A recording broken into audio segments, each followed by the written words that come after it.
Eri bilan urushib qolsa, otangga o'xshaysan, otangni urug'iga o'xshaysan deb bolasidan alamini oladigan ayollarimiz juda ham ko'p.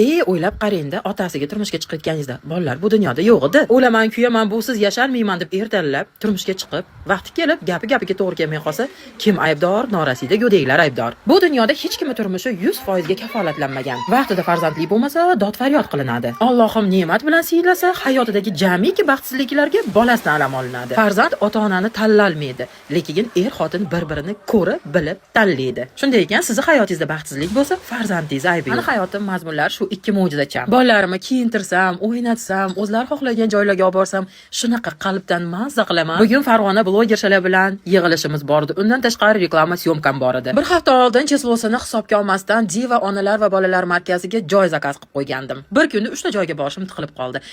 O'ylab bolajonlarga bergan va'damizdan chiqishim kerak degan qaror qabul qildim. Chunki quloqlarini qizitib, erta kunda basseynga boramiz deb qo'ygandim-da. Nuqtacham har kun ko'panligini kiyib oladi, bachenga qachon oboyach deb turadi. Dugoshlarim bilan o'yin kulguni ham, daromad keladigan reklama syomkani ham bir chekkaga surdim-da, mo'jizachalarimga kunimni bag'ishladim. Chunki bolajonlarim Allohim menga bergan omonati va eng oliy ne'matidir. To'g'risini aytsam, bular bahona o'zim ham vashshe maza qilib meni videoyimni ko'rib, gaplarimni eshitib turgan gullarim. Hech qachon er uchun farzandlaringizdan alamingiz olmang. Onalar tarbiya uchun baqirsa, urushsa bo'ladi. Lekin dunyodagi hech kim bolangizni ko'z yoshiga arzimaydi.